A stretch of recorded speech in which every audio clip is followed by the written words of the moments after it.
episode number 278 of the Wholesome Fertility Podcast. Welcome to the Wholesome Fertility Podcast. I'm going to apologize in advance because today I have a little cold, and so I don't really sound my normal self. However, the show must go on. So today, my guest is Lisa Hendrickson Jack, who's one of my favorites, and she's actually the reason I was inspired to do my podcast because I started listening to Fertility Friday, which I absolutely love. So Lisa Hendrickson Jack is a certified fertility awareness educator and a holistic reproductive health practitioner who teaches women to chart their menstrual cycles for natural birth control, conception, and monitoring overall health. She is the author of 3 best-selling books: The Fifth Vital Sign, the Fertility Awareness Mastery Charting Workbook, and her most recent book, Real Food for Fertility, which she co-authored with Lily Nichols. Lisa works tirelessly to debunk the myth that regular ovulation is only important when you want children by recognizing the menstrual cycle as a vital sign. Drawing heavily from the current scientific literature, Lisa presents an evidence-based approach to help women connect to their 5th vital sign by uncovering the connection between the menstrual cycle, fertility, and overall health. With well over 4 million downloads, her podcast Fertility Friday is the #1 source for information about fertility awareness and menstrual cycle health. Welcome to the Wholesome Fertility Podcast. I'm Michelle, a fertility acupuncturist here to provide you with resources on how to create a wholesome approach to your fertility journey.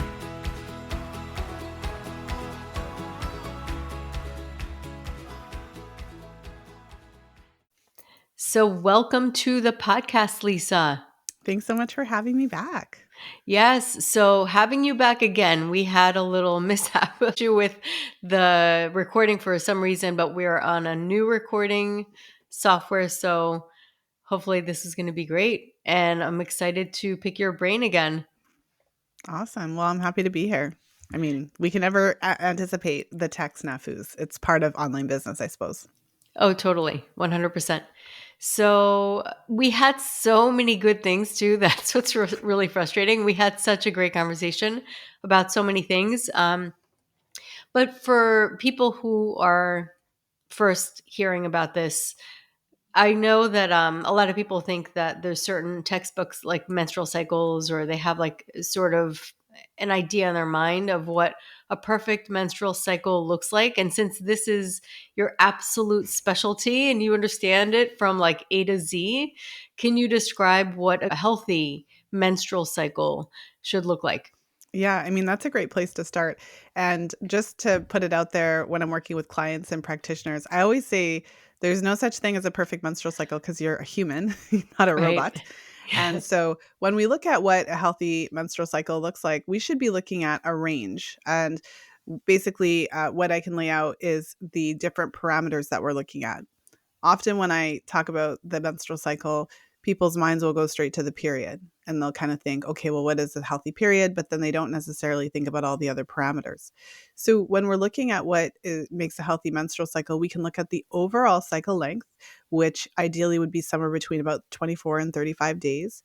We can look at the pre-ovulatory phase in particular. So we can look at the period. So the period is its own category. We want to have a menstrual period that overall is somewhere between 3 to 7 days with an average of about 5 days.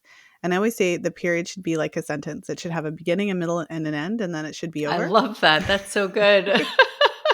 So if it's like trailing on for days and days of bleeding, if you're getting bleeding throughout your whole cycle, as opposed to just when you have your period, these are things we should be looking at. And although it's really common to have several days of spotting before you start your actual bleed, it's not optimal. So it's helpful to understand that piece of it. And then in terms of pain, it's also extremely common for women to experience menstrual pain. And so there's always this question of like, is it normal or not? And there is debate. So there are definitely people who are more on the like it's normal kind of side, because so many people have it, so it has to be normal. But outside of your period, pain is thought of as a problem. And so if you thought of any man in your life, anyone, your father, brother, cousin, whoever, friend, boyfriend, if he had pain in his penis In his for period, imagine. right, but if he had pain in Yeah. his penis for 2 to 3 days every month, such that he needed to take medication and possibly couldn't go to work if the medication didn't kick in, no one would think that that's okay. Mhm. So that's also just a bit of an aside where when we look at what's happening during a menstrual bleed, it is a natural inflammatory process by which you shed that lining. And so in order for your uterus to shed that lining, there does have to be some inflammation. And we do have prostaglandins that we produce that help to induce those smooth muscle contractions to make this all happen. So what's interesting is that when we look at what the research says, women who have pain, they have a higher level of these prostaglandins. So they have a higher outside of normal inflammatory response. So at very least, pain with menstruation that's moderate to severe is a sign of increased inflammation, something we should be aware of. And at worst, it could be a sign of a more serious condition like endometriosis. So, as an aside, although common, we want to consider moderate to severe pain to be not optimal, and we want to be looking a little bit deeper into that. And for many women, they often need that nudge to do so, especially if they've had pain very consistently from their first period, for example. So, outside of the period, then when we move into the actual, like the rest of the pre-ovulatory phase, we want to look at when ovulation is happening. So, in order to have a cycle that falls within that 24 to 35-day range, we do need ovulation to happen typically somewhere between days 10 and days 22 or days 23. So, approximately. So, we want to be looking at when ovulation is taking place. And as you approach ovulation, you're supposed to be making some healthy cervical fluid. And typically, we would expect to see that for about 2 to 7 days leading up to ovulation. So we want to look at the quality of that, how many days you're seeing. Like if you're not seeing any at all, that can be a sign of low hormones or an issue with your cervix. If you see it all the time, that could be a sign of something as simple as a yeast infection or something more serious potentially. So it's helpful to even know that that's a thing. And then after ovulation, that period of time, the post-ovulatory phase or luteal phase, as we call it, should be about 12 to 14 days. And so if it's 7 days, that's a problem that could impede your chances of conception. It's a sign of extremely low progesterone. If you have moderate to severe PMS symptoms, if you have spotting, as I had mentioned previously before your period. So, like, interesting, right? Because you asked a pretty simple question. What does a healthy cycle look like? So I think what's good about this, just to kind of pull it back then, is that we're not looking for any one factor to be perfect. Within each of those factors I listed, there's a bit of a range. And so you could potentially have one of those aspects that's a little bit off, but overall, the rest of it is pretty strong. And so that can help you to understand that you don't need to have a perfect cycle for it to be healthy. We just need to have it, for the most part, fall into those parameters. Yes, for sure. And I also look at like, as a practitioner, I look at like what's normal for you because some people have always had a short cycle, but it's their normal.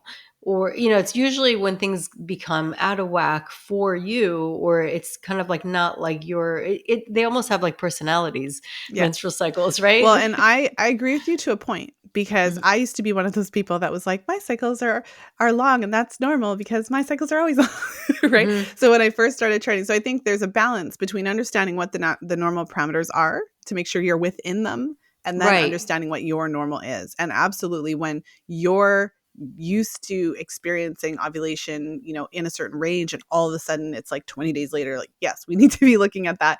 But because of my own experience and what I've seen with many clients, there's a lot of things that we can experience a lot, like period pain's a good example, or even that pre-ovulatory spotting where we can just tell ourselves like, well, I always experience that. That's totally normal, but I'm it not might talking not about be. abnormal though. I'm talking Yes. about within like 26. Like say you have a Yeah. 26-day cycle and that just tends to be your thing. As long as it's not abnormal or within like sort of a more like red alarm Yes. Yes. No, position. I tend to be like, because this is what I do, right? Like I'm like lasery. So I'm like, well, the 26-day cycle is within the normal range, but you could have a 29-day cycle or a 28-day cycle that is actually problematic. Like Right. let me give you an example. Like you could have a 28-day cycle where you're ovulating on day 20 with an Right. 8-day luteal, right? So this is why it's helpful to look at the whole picture. 100%. And I think that what you do is very important. And looking at like the temperature, looking at the cervical mucus, looking at, well, possibly position, but like really understanding it in a way that has a different lens. Because for Yeah. me, at least, I know that I really appreciate when patients come in and they do their BBT charting. Why? Because I look at the yin and the yang, and if it's too low, that tells me a lot. Usually, when the luteal phase, which is more of the yang part of the cycle, yang mean more heating, yin is more cooling and moist. So that's kind of like more the estrogen aspect of it. And it's pretty wild when you can actually see that, what we learned in textbooks actually being reflected in menstrual cycle. But when we see that as practitioners and we can really look at it, I really appreciate being able to see that chart because it helps us see much more. And a lot of other practitioners in the same boat, like they see what I'm talking about. It just helps you to understand it at a different. And unfortunately, some people are very resistant to doing it because they say when I do my BBT, and I want to actually address it because I want to see what your thoughts on this.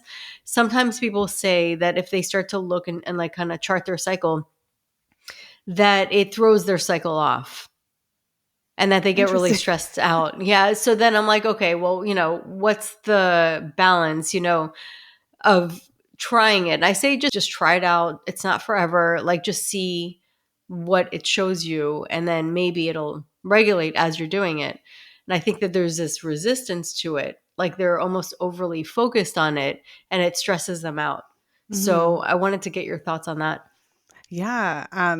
Well, I think the couple things came to mind. So the first thing that came to mind when you said that, like, when I do it, it throws my cycle off. I think that was interesting. That's interesting because that could be something a bit different. That could be that you thought your cycles were so, perfect. And because people do, like, people think like my cycles are totally regular, right? When you're not charting, you're like, yeah, it's always like 28 days. Like, yeah, because this is like how we think. But then as soon as you look at it, it's not. No one's cycle is 28 days for a year. I will put money on that.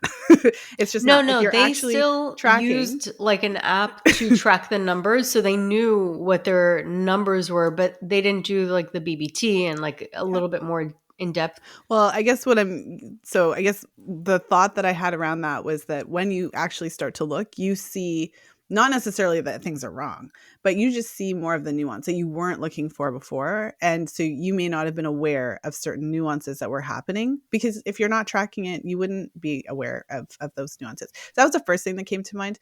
The second question I think is interesting. Um, for a couple of reasons. So now that I work with practitioners, when you have your own modality as a practitioner, then the people that are coming to you for that particular modality. And this whole charting thing is very niche. It's very specialized and not everybody wants to do it. And that's totally okay. I think that that's something that's important to remember. So when you're as a practitioner seeing the value of charting and there's a lot of value there and it's really helpful. I mean, for me, that's all I do. So it's hard for me to imagine how I would support someone without seeing it because it really is an integral part of everything that I do. But when you get all jazzed about something, it doesn't Hmm. mean that everyone else is jazzed about it too. So when it comes to then, encouraging your clients to chart, coming from all different walks of life and varying levels of interest in this topic, I think that it's important to kind of put that all into perspective. So you can lead a horse to water, but you can't make them drink. I think you can think about your messaging. One of the things that I learned, just because I've been in the field so long, I went through my initial everyone needs to do this phase, Hmm. 20 years ago, and trying to ram it down everyone's. And I'm not saying that's what anyone's doing. I'm just saying, like, when you first learn about this stuff, it's like you want to, like, literally, like, all your girlfriends are like, you have to try, right? Like, you get into this energy, and some of your girlfriends are like, you need to leave me alone, right? Because, like, I've got this, like, I'm good with the birth control pill, and you need to stop, and Hmm. and that's okay. So the way that I have approached that in my life is that, I mean, now I have my own podcast, right? Like, I talk to people who want to hear about it. And in Yeah. my personal life, I don't necessarily talk about it. And I have not, I typically don't have the experience where a person is not necessarily at all coming to me for charting, because usually people are coming to me for charting. But I have had varying levels of interest within that. So I've had a lot of clients who are coming to me for conception, And they really do want to know what's going on in their cycle. But sometimes the charting does cause a lot of stress, especially depending on what a person is going through.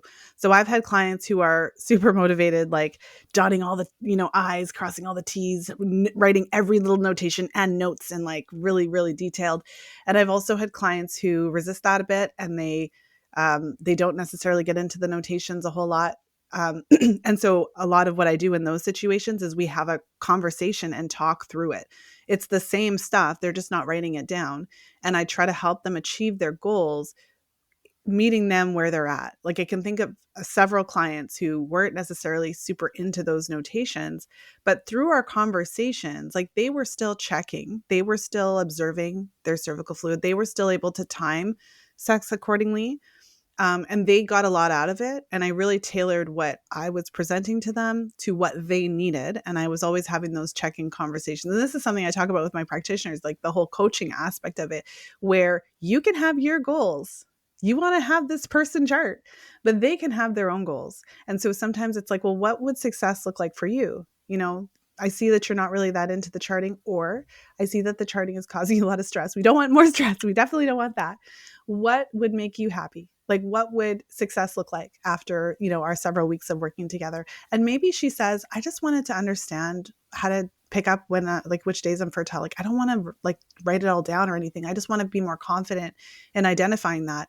And so, my comment on that is there are lots of ways that we can improve our clients' education and confidence without necessarily going all the way down the charting rabbit hole. So we have to be flexible as practitioners with where our clients are at with these things.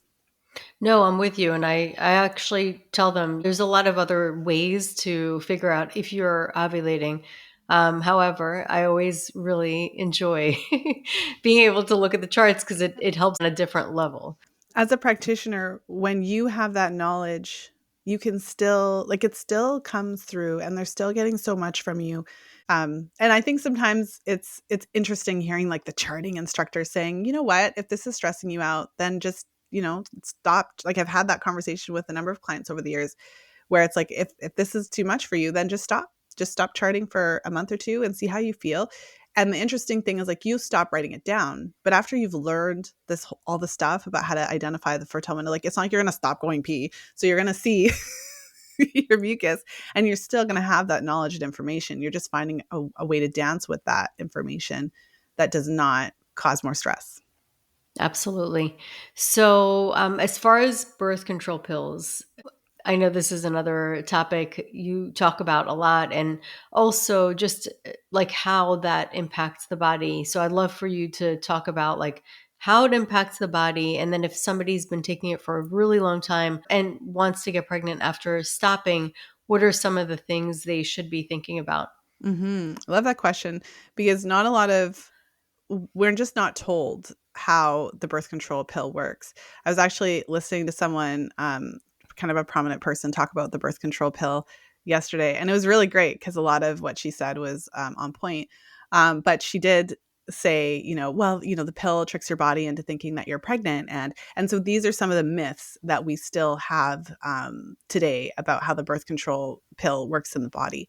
So it's interesting because if we were to compare the state of a woman on birth control, so the state of her natural hormones, the most compatible or comparable state would actually be to a woman in menopause. That makes terrible PR and marketing, so they're not going to tell you that. And so essentially, the pill, the main mode of action for the most common pill, which is the combined oral contraceptive, so it has a combination of synthetic progestin and synthetic estrogens, is to suppress ovulation. So that's the main mode of action. And that's really helpful when you're trying to avoid pregnancy, because if you're not ovulating, you can't get pregnant. So in order for it to suppress ovulation, then it interferes with the conversation that is typically happening between your hypothalamus, pituitary gland, and ovaries. And as a result, the ovaries then become kind of dormant. And so that's why we can think of the menopause as a similar comparison, not pregnancy. Because in pregnancy, we're actually making ridiculous amounts of progesterone. So compared to the progesterone you make in your menstrual cycle, by the time you're 40 weeks pregnant, you're making 11 times the amount of progesterone. So it's not the same when you're on the pill. It's not a comparable state. And so when women are on the pill, if we were to measure their natural estrogen and progesterone, they would be very low and flat, very consistent. So yeah, the first main mode of action is to suppress ovulation. And then there are other modes of action that work in conjunction. One is to maintain a very thin, flat endometrial lining. And so they measure it with ultrasound. And, in my books, I kind of share some of those numbers because it's quite thin. So even if something were to happen, then there's less of a chance of conception because the endometrium is so thin. And then it also prevents the production of fertile quality cervical fluid. So the sperm then theoretically, like, they can't go anywhere because the cervix is blocked with this mucus plug all the time. And those are the modes of action that work together. So when a woman is then on contraceptives for a long time, and interestingly, in the research, they define long term as 2 years or more. And when you think about most of the women in your life or yourself, many women have used birth control for 2 years, 5 years, 8 years, 10 years, 15 years, 20 years. So this whole concept of long term is pretty mainstream if they're defining it as 2 years. So there's a couple different ways that the pill affects the body then. One is that it does have an effect on the menstrual cycle. So when women are coming off the pill, research has shown that it takes anywhere from 9 to 12 cycles for all cycles, not months, for all of those menstrual cycle parameters to normalize post-pill. So that includes like everything we just talked about, like the overall cycle length, the cervical mucus production, the luteal phase length. And so it's really common to come off the pill and to have a short luteal phase, for it to take several months before the cycle either returns or normalizes. So some women do they start ovulating and having their periods pretty quick. Others might take a couple of months, and then on the a smaller percentage might take quite a while, but generally speaking, a lot of women get their cycles back within the first few months. But then those first few cycles, often ovulation is delayed. And so some of those cycles are quite a bit longer. And then it's also quite common to have a short luteal phase for those first few cycles and to have abnormal cervical mucus patterns. So that's one way that the pill affects the body. Another thing to be aware of is it's well known that when women are on contraceptives, so if you were currently on contraceptives and you did an ovarian reserve test, for example, it suppresses ovarian function. I just said it makes the ovaries dormant. So then it's logical that those ovarian reserve parameters are going to be suppressed. And that's what we find in the research. So I think one of the scary stats when when women engage with my books is that stat on how when women are on the pill, ovarian volume shrinks by 50%. So it's saying that the pill shrinks your ovaries while you're on them. That sounds awful, right? And then the AMH is low, and antral follicle count is low. And what the research tells us is that when a woman comes off the pill, it takes about a minimum of 6 to 7 months before those parameters start to normalize again. And interestingly, then why are we not told to come off the pill to a minimum of 6 months or so before we start trying? We're not.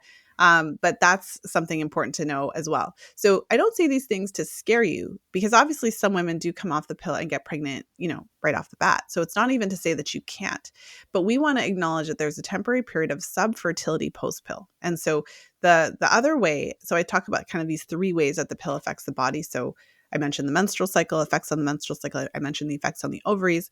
And then there's the effect on fertility itself. And so those are the time to pregnancy studies where they look at how long it takes a person to conceive. And so there was this interesting study that compared women who were using condoms, so non-hormonal methods, to a variety of hormonal methods, including the birth control pill, the shot, the hormonal IUD, and a few others. And in that study, the women who came off the pill, it took them an average of 8 months to conceive. The ones who were using the pill, quote, long term, so 2 years or more, compared to the women who were using condoms, who took an average of 4 months to conceive. And the shot users were the worst offenders, and they took an average of about 18 months to conceive after coming off of the shot. And the IUD was about 8 months as well, 8 to 10 months. So that is interesting information because we're not told that. So It doesn't mean that we need to be afraid that the pill is going to impair our fertility forever, but it does mean that we need to be aware that there's a temporary period of subfertility. So then the recommendation out of that Lily and I make in Real Food for Fertility is that you should consider coming off of birth control I would say a minimum of 6 to 12 months before you start trying to conceive. And I would add in a caveat that if you did go on the pill because you had menstrual cycle problems, like because you actually knew that there was something wrong. You had long irregular cycles. You never knew when your next period was coming. You had extreme pain with menstruation. You had extreme mood swings, or like, right? Like there was some sort of kind of quote medical reason why you were put on birth control, then you'd want to extend that period. And I would go as far to say 18 months to 2 years, because not because we think you won't be able to get pregnant, but because if there's an underlying issue, the pill doesn't solve it, Mm-hmm. it masks it. So when you come off of it, you still have to figure out what's going on there if you wanted to conceive naturally. So if you come off well before you're ready, so you're still actively avoiding, like you have to figure out your birth control, and I would recommend a non-hormonal birth control option. So you still have to be on top of your birth control game. But during that time, if your cycle is kind of wonky, if things are going awry, you actually have time to fix it. You have time to make your appointments. You have time to normalize your hormones without the added pressure of also trying to conceive at the exact same time. Yeah. I mean, it's crazy to me because I can't tell you how many people I've had come in and say, "Oh, my doctor said the second you get off your birth control pill, even if they've been on it for like 15 to sometimes 20 years, the second you get off, you can get pregnant. You don't have to do anything." And you're telling me the science, it's crazy because they say that they're very based in science and the evidence, but nobody seems to be looking at that. Well, and there's a couple things I can mention about the science that I think are really interesting. So, I mean, one of the reasons that I am digging into the weeds about this is because often when I'm working with women in real time, I'm seeing this stuff. I'm seeing the menstrual cycle irregularities, and it's consistent. I've worked with Yeah. hundreds of women at this point who've come off of birth control in my various programs, and you see it. You see these abnormal mucus patterns. You see that it takes time for the cycle to normalize. And so then when you see that stuff, you want to know why. And so that's part of my motivation to look at the research to kind of get that explanation. Because sometimes you see things in clinical practice before you understand why you're seeing them. Right. And then when you actually dig into the research, you're like, oh, okay, this is why. Because the pills, suppressing ovarian function, and it takes 7 months minimum for that ovarian function to normalize. I had this woman reach out to me. She's a listener of the podcast.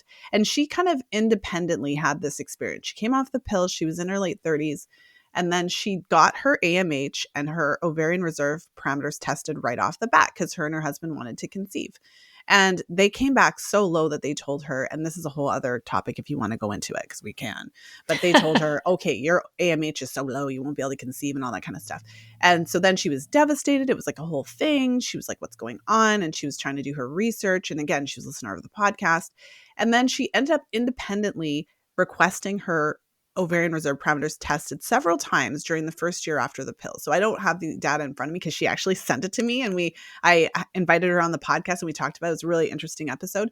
But so she tested it independently, like whatever it was, 4 months, 6 months, like in 12 months, whatever, right? So you get my point.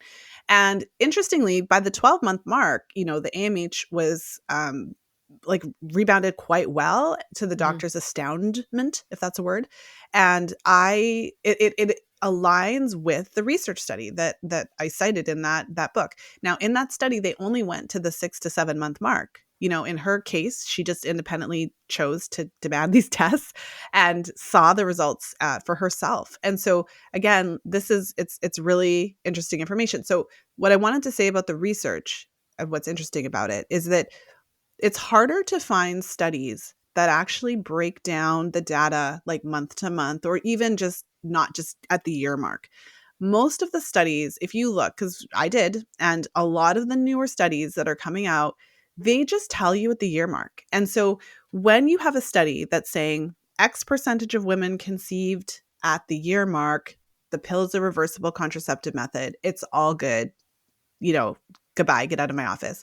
Then if that's all you're looking at, you're not asking these questions. But it's when you look at the studies that actually break this stuff down, like how things are at the beginning, after 2 months, 3 months, 5 months, 6 months, 8 months, 12 months, that you actually see that, yeah, sure, if we just skip to 12 months, it looks great. And it sounds great in a study. It's very succinct.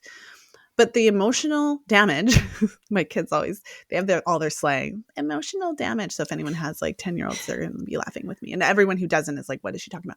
But like the emotional issues that like the very real challenges for a woman in her, let's say late 20s, early 30s, mid 30s, whatever, who has been avoiding pregnancy like the plague her whole life, who's told that she can get pregnant on every day of her cycle, terrified all the time, is so scared to come off the pill that she probably delayed it as long as humanly possible because she thought she was going to get pregnant immediately. The amount of stress it causes her 2 months later to still not be pregnant, 3 months later to still not be pregnant. That is the reason that I look at this research and talk about it in this way. And that is one of the reasons why maybe the medical professionals are not talking about it this way, because most of the research just looks at the year mark and says X% of women conceived, end of story, you're good to go. Come off the pill, you'll get pregnant, it's fine. Really is crazy if you think about it. And because people are really not getting the full picture and they're not getting enough information to really go on. And another thing is also just the nutrient deficiencies, which I know that you guys address in the book. So I want to talk about that as well and why that's so important. What are some of the things that you guys see and like how to address it? hmm I mean, I think that's such a good question as well, because I had thought of it when you were talking before, just come off the pill and you'll get pregnant, right? That's what your practitioner says. And interestingly, I mean, yes, the goal is to get pregnant, but like for me, I have 3 children by this point. So it's not just to get pregnant, because you could get pregnant and miscarry.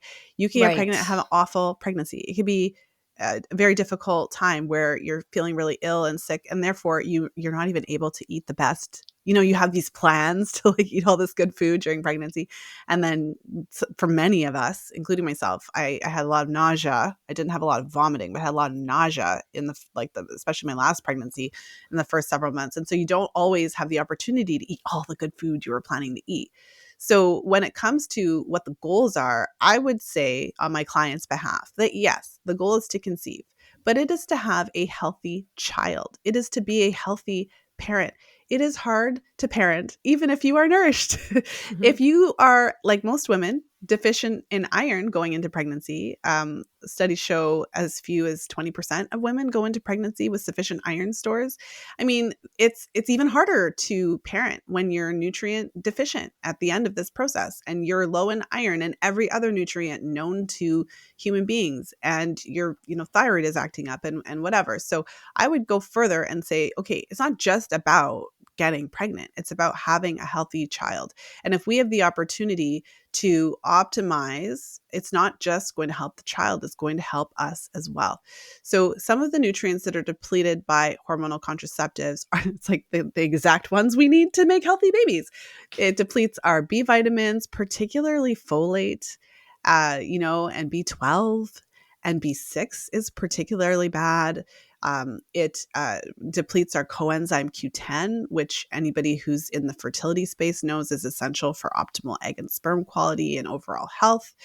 It does this by disrupting nutrient metabolism. When I was talking about the B6 depletion in the fifth vital sign, I gave the analogy of like a hole in a bucket, because in order to get enough B6, for example, to offset the deficiency, it's like you had to take 38 times the recommended RDA, right? So it's showing you that it's changing the way you're metabolizing these nutrients.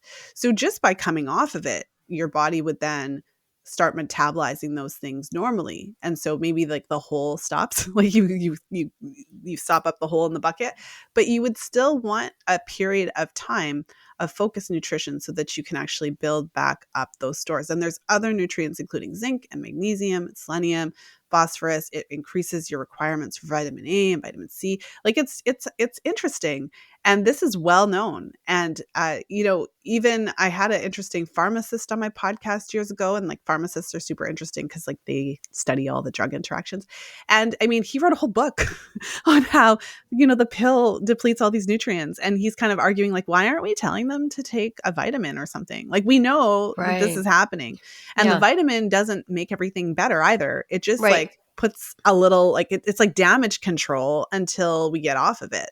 So then the recommendation out of that is not only do we want to take the time for our menstrual cycles to normalize, right? And our ovaries to just get, and again, it's not to say that you can't get pregnant. Like if your body is ready, then plenty of women come off the pill and get pregnant. But we're saying, let's take it a step further and optimize this. So during that, let's say minimum period of 6 to 12 months, we are also encouraging you to really focus on incorporating the foods that contain those nutrients that are depleted on the pill, the same ones we need to optimize our chances of conception, so that when we're ready to conceive, ideally, our bodies are ready. Ideally, we're able to conceive quicker, more easily. And our pregnancies, the pregnancy outcome, the health of our babies, and our own health is better. I mean, why not? Totally. And then also the gut health, like the gut microbiome gets impacted, which can impact also how we're absorbing those nutrients. It's important to also get that back so that you're able to like reabsorb nutrients. Yeah. Yeah, I mean, I think that it's just this is the information that we need. It's a piece of it, and it's crazy to think that it's just not a standard practice. So I've spoken to so many women who they had it in their mind, I've been on the pill for 10 years and my husband and I are planning to start trying to conceive in the fall. And so she calls her doctor, makes her appointment, takes a shower, gets in her car, drives across town to ask this doctor if she should come off the pill, even a few months before. And the doctor says, no, you're good. But I always say, like, your intuition got you to like get out of bed, like do all this stuff. Like something's up. Yeah. Listen Yep. to it. You know what I mean? Totally. It's just, we just live in an upside down, ridiculous place where, um, you know, after we hear this stuff, it feels like common sense. But before, you're questioning yourself. And that's how the medical system is. It's very paternalistic, not to like totally rag on it. But we can't always depend on these so-called professionals for all of these answers, because at the end of the day, doctors are busy and they don't necessarily have time to read all of this research. So they don't know everything. 100%. I think that that is the key phrase is nobody knows everything. That's why you need a team, and it's important to ask a lot of people. And also you are part of that team. Your own internal You're the intelligence head of the is team. a thing. Yes. And you got to listen to your gut. Like your intuition is a real thing. So, and I think there have been studies on that too. That's a whole so yeah, people have like intuition and they can feel their body from within because if you think about survival, you even look at animals, they'll know what to eat. They just are guided by what is good for their body. That is a real instinct that we have. And I think very, very important that you touched upon that. As one of the questions, about or is it true that we are born with all the eggs we'll ever have? Yeah, for sure. I mean, I think it's so interesting because we live in just such an interesting time. So there are these like talks about stem cell research and, people are starting to say like it's a myth and all this kind of stuff. But when we're looking at natural conception, like birds and the bees stuff, we are, for all intents and purposes, born with all the eggs that we'll ever have. So it's really interesting numbers. When we're in utero, we have several million eggs in there, and by the time we're born, we have an estimated number of 500,000 to a million eggs, which is wild if you think about it. And to go a step further too, so I mentioned like I have three children, and so I have my youngest is 19 months old as we're recording this, and it's a she. So I had a girl after 10 years of being boy mom, which is fun. But fun fact, when I was pregnant with her, she then had all her eggs in there. And so theoretically, I was carrying the egg that could turn into a grandchild, in the future. So all that fun information, fun facts. And so as we then go through the process of, aging, as we go through our reproductive years, and we then at the time of menopause, when we have our last period, they say we have about 1,000 eggs left. So from that perspective, then we can't really control the natural kind of, because there is this natural over time, they call it follicular atresia, like they say we ovulate. The research says if you're ovulating normally throughout your reproductive life, you're going to release anywhere from 400 to 500 eggs. So assuming you're not on the pill for 20 years, right, and you're not necessarily releasing all those eggs, like during ovulation, like that's how much you're releasing, which is interesting. But it's not to say that you have a million eggs and then you're releasing one at a time. And so then like it's like going down like that. What happens is every time you go through a menstrual cycle, you have a cohort of follicles that develop and they prepare for ovulation, and then one is chosen to ovulate, but the majority of them, they just, they call it follicular atresia. Like the majority of them just kind of like go away. And interestingly, the question comes like, well, if I'm on the pill and I'm not ovulating, like, does that mean like that I get all these extra eggs? And it's like, have you ever known anyone who's on the pill for 20 years to then like go through menopause at 70? Like, no, you haven't. That's not a thing. So even though you're not ovulating, right, like cycle to cycle in the same way, like that process of follicular atresia is still taking place. So I think that what's scary about that is that we have this finite number and there's an end date, whereas men don't have a firm end date. They do go through aging, so their Mhm. sperm quality changes over time. Like, let's make no mistake, but they still continue to produce sperm all their lives, whereas we have this end date. So then when we're looking at supporting egg quality, when we're looking at optimizing our chances of fertility, then what we're looking at is to support egg quality. We're looking to understand the different ways that we can test for our ovarian reserve and understand those interactions. But we really want to focus on that quality, because even though there's this cool research that talks about the stem cells, and I don't know if your listeners have heard this, maybe you've heard it, Michelle, but it's like people are talking about this now, like, oh, it's a myth. But that all requires artificial reproductive technology. Like, there's no scenario where whatever they're talking about happens naturally. So if we're looking at natural conception, then that's really where our focus has to be, which is on supporting egg quality. Yeah. And one fun fact I want to share about egg quality that I think is kind of mind blowing. Okay, so Michelle, do you remember high school, junior high or high school bio class, like biology class, where they used to tell us about the cells and whatever? And like in my textbook, they would have a picture of the cell and it had all the like organelles and stuff. And there would be like a couple, like maybe one or two mitochondria in the picture, Mhm. right? Yes. So how many, I don't know if we've had this conversation specifically. So how many mitochondria do you think are in an egg cell? I know there are hundreds of thousands. Yeah. So when I ask this question to somebody who's not heard this before, it's kind of like, I don't know, right? Because I in heard the it on your picture, podcast yeah, years ago. yeah. So you were in the know. Yeah. But like when you think about it, so the range of mitochondria in your average cell could be from like a handful to a few hundred. Like liver cells, heart cells have a few thousand Mhm. mitochondria, which is even mind blowing in and of itself. Because like in Right. that picture in the textbook, there was like one, I know. right? There was not 1,000. You're just like, Yes. what do you It's like mean there's one 1,000? lonely mitochondria What just does the cell look floating in like? the cytoplasm. Exactly. But in the human egg cell, so the human egg cell is the largest cell of all the cells in the body. It is a cell that is visible to the naked eye. It is the size of a period on a piece of paper. So you could actually see it with the naked eye. And there are anywhere from 100,000 to 600,000 mitochondria in one egg cell. Oh my Yep. gosh. And mitochondria are what determine there are energy producers. And then if you think about it logically, it's like, well, yeah, we're building a whole human. So yes, that Right. makes sense, right? But Mhm. until you break it down, you don't think about it. So then how do we support egg quality? Well, we do everything we can to support our mitochondrial health. So to Mhm. really support those mitochondrial cells.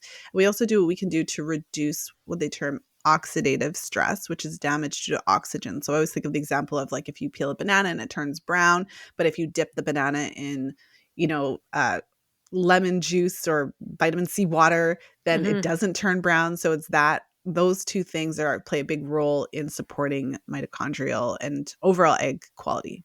Yes, yeah, 100%. I also talk about plugging the energy leaks in your life because, man, even emotions can drain your energy. So it's just like everything, all the aspects, all the things.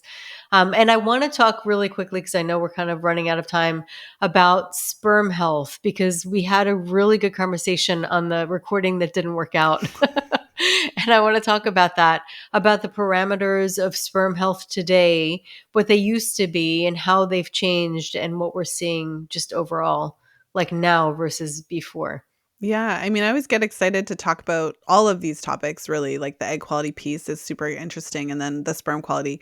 But particularly with sperm, when it comes to fertility, we're still somehow in this place where we think of fertility as a woman's health issue, and we don't really think about the contribution of the male. And so the statistics tell us that 20 to 30% of all cases of infertility are solely related to male factor. And 50% of the time, male factor plays a role. So that means half of the time when you're dealing with a fertility issue, his contribution is playing a role. It's a factor. So the odds are pretty good then that if you're dealing with infertility or struggling to conceive, that there's something going on with his sperm. And then there's a few other studies that I found really interesting just collectively where when they look at different populations, so if they're doing a study, they might have a group of people who's trying to conceive, and some of them conceive within the first 6 months or the first year, and then others conceive within year one or year two. And statistically speaking, if you're taking more than a year or two to conceive, his sperm is not optimal. So, on average, when they separated out the sperm quality of the groups of men who are part of that cohort that it took a year or 2 years to conceive or more, the overall average is a lot lower. And so, statistically, like, hello, like this is something we should be aware of. So, getting back to what you were alluding to, when we look at older studies, the average man in the 40s had a sperm concentration of something like 113 million sperm per milliliter, which sounds like a lot. The average man today has an average of about 50 million sperm per milliliter. So there's a lot of different studies. It's widely known. It's been talked about quite a bit. It's a topic that comes up every now and then because there is this trend, this downward trend when we look at sperm counts where it's declining. And it's declined anywhere up to 70%, within the last few generations. And it's a concern because what happens in 40 years? Like if we continue on this downward spiral, what literally will happen? Because how much further down can we go, right? So Yeah. this highlights that it's not just an issue with your partner. It's not just these people. This is an overall trend that's affecting men on a large scale. And arguably it's affecting us too. We just don't have the ability to test eggs like they do sperm. Like we can't just provide an egg sample. So it's a little bit more difficult for us to kind of provide that type of information. But arguably there's something going on. And I mean, naturally the question is, well, why? Why is this happening? And I think there's a variety of factors. So I think overall diet quality has declined. There's a huge influx in the consumption of ultra processed foods. So Hmm. an ultra processed or processed food is something where you look at it and you literally can't even tell what it came from. So if you You look can't at even pronounce it. that too. But if you look at like white sugar or white flour, like you don't know if it came from a beet, if it came, like you don't know what it came from, right? And then when you take those materials that have already been processed, lots of the nutrients, a huge portion of the nutrients that were in whatever the original food was, are lost in that processing. And then you make foods with it. I mean, their solution is to fortify it back with some nutrients, but what you have is a far inferior product that is far less nutrient dense. And so that's a part of it. When you're consuming ultra processed foods, you're also often consuming a higher portion of carbohydrates as opposed to getting a good healthy balance of protein and fat. I mean, the 80s and 90s were all about not eating the fat, right? The fat phobia, Right. cholesterol is bad, all the Yeah. things. And what do you need for optimal fertility? Well, you need sufficient protein as the backbone that we require to make enough hormones. We need sufficient cholesterol specifically because Yeah. cholesterol is a precursor for our steroid hormones. And when we consume this off balance, really high carbohydrate diet, we end up with metabolic issues. And what's on the rise, right? Obesity, metabolic issues, diabetes. There's all these issues that contribute to poor sperm parameters and poor egg quality, poor fertility and reproductive outcomes. So there's a lot of different factors. And then we didn't even talk about the toxins. Every year, thousands and thousands of new chemicals are created. A lot of them are similar in structure to estrogen. And in order for men to make sperm, they need testosterone. So anything that's pouring estrogen into all of their, skin and all of the scented things and all the stuff we put on our body and all the Hmm. chemicals and in the environment, all that stuff, none of that helps the sperm. So there's a lot of different factors we can look at that are contributing. So, I mean, this is a big topic. And one thing I just want to make sure to mention is that the most common thing that I've experienced as a practitioner is that when I'm working with a client who's, been trying to conceive, we're working on the charting and everything, I'm asking, has your partner been tested? And if he has, then it's like, yeah, but he's fine. I Hmm. always say that. My favorite word, right? He's fine. We were told he was fine. He's good. But no one ever went through his analysis with you. So in the book, we actually put a table in there. We have some drawings of what sperm looks like and all this stuff. We're equipping you with all this information because what happens is the guidelines that they use are based off of this 2010 World Health Organization document. And in that document, they're telling you that normal parameters are a sperm concentration of 15 million sperm per milliliter. I just finished telling you that the average man in the 40s had like 10 times that amount of sperm. And so they're telling you that if his sperm is 15 million sperm per milliliter or higher, that he's fine. Mm-hmm. The motility 40%. So motility means the sperm that are like moving. So does that mean 60% aren't moving? And then the morphology being 4% or higher. So again, morphology means if you look at it, if you think of sperm, it looks like a little circle oval head and tail. So when it doesn't have normal morphology, it means that the head could be squashed. There could be no head. There could be two heads. There could be no tail, like all that kind of stuff. And so they're saying 4 out of every 100 look like a normal sperm and 96 don't, and you're good to go. So Yeah. Yeah. what's important to realize about those numbers is that those normal numbers do not represent what would be optimal for conception naturally. Those numbers represent a point that below which there's a problem and we need to look at it. So it's a very different way of looking at it. So what we talk about in the book, there's a different study that looked at what point do the numbers start to have a negative impact on fertility to try to define an optimal level. And Right. those research defined optimal as a sperm concentration of 48 million sperm per milliliter or higher. They defined a normal motility of 63% and a normal morphology of 12%. Mm-hmm. So that's a lot higher than the World Health Organization. So what I'm saying is for couples who have been struggling to conceive, if your partner hasn't been tested yet, we're saying get them tested as soon as you can, because even if you identify an issue, it takes anywhere from a minimum of 3 to 4 months to start to see an improvement. Because when your partner ejaculates today, count back 3 months. So we're recording this in like end of February. So let's say March. So count back 3 months, February, January, December. So whatever he was doing in December, that determines his printout today. Right. So whatever he does today, we're not going to see the printout until April, May, June, right? So just to put it out there. And that's only the beginning of it, because it's not like everything's just amazing in 3 months. Like it can take several months for all of those changes to kick in. So, Yeah. what we're talking about then is that there's a range, a subfertile range that is not being looked at. Men are just being told that they're either good to go or they're not. And they're not being told that, you might have, beat the WHO criteria, but that doesn't make you optimal. And you still have a whole ways to go. And as long as you're not in that optimal range, it's going to mean statistically that it's going to take you longer to conceive. Oh my God. It's it's crazy because like this information, especially if you're really actively trying to conceive, you could be wasting a lot of time not really getting the right information. So Lisa, as always, like you're a wealth of information, like super, super smart. I really admire your brain. I And read a lot. I'm very excited. Well, it's good to read. and and I'm very excited. I actually haven't seen your book yet.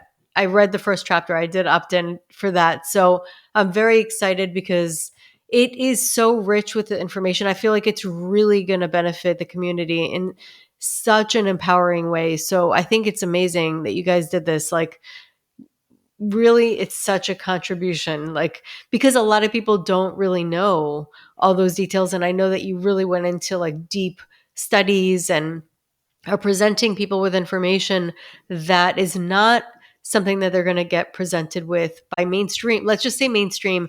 I feel mainstream is just not as, you're not going to get the quality from mainstream. You almost have to dig deeper to get the quality of the true real information that's going to help. So I know we're running out of time and I know that you have to go. So I just want to thank you so much for coming on. Before we get off, I want you to share with the listeners how they can find the book, how they can find you, work with you, all the stuff. Well, thank you again. Thank you so much. This was a great conversation. You had great questions. So the newest book is Real Food for Fertility, and it's available on Amazon. It's currently available in our paperback and ebook formats. And Lily and I are planning to record the audiobook later this year. So we're really excited about that. So for all the podcast listeners, it's like, when's the audiobook coming out? Like soon. We're doing it as soon as we can. The audio people. Yes, but we wanted to do it ourselves. I always think it's fun when the authors are able to do it themselves. So we're really looking forward to that. You can also go over to realfoodforfertility.com. You mentioned you opted in for the first chapter. So for anyone who wants to dive into the first chapter, you can grab that over there and also find more information about Lily and myself. And you can find me if you like podcasts. If this topic interests you, you can type Fertility Friday into your favorite podcast player and you'll find my podcast. I'm in my 10th year of podcasting. We've released over 500 episodes, which is totally wild. And so lots of fun and info to be had over there. And you can find me on Instagram at Fertility Friday. That's my favorite place on the socials to hang out. And I'll just make one more note for any practitioners who are listening. This whole topic of charting, we talked about it a little bit, incorporating charting into what you're doing and using it as a vital sign for your clients. I created this resource, How to Interpret Virtually Any Chart Your Client Throws at You, that I made specifically for practitioners. And you can get that over at fertilityfriday.com/chart. Fabulous. Lisa, it's always a pleasure talking to you. I really admire your work, truly. So thank you so much for coming on today. Thank you so much for having me. So that concludes today's episode. You can find all of the links mentioned on the episode notes. If you're enjoying these episodes, please take a moment to share and leave a review. Reviews mean everything to podcasters, and I really enjoy hearing from my listeners. You can also find me on my website at www.thewholesomelotus.com or email me at info@thewholesomelotus.com. I love hearing from my listeners. If you're interested and want updates as well as a free ebook on my top 10 fertility boosting habits, you can visit my fertility page on www.thewholesomelotus.com. I thank you so much for listening in and hope that you have a beautiful day.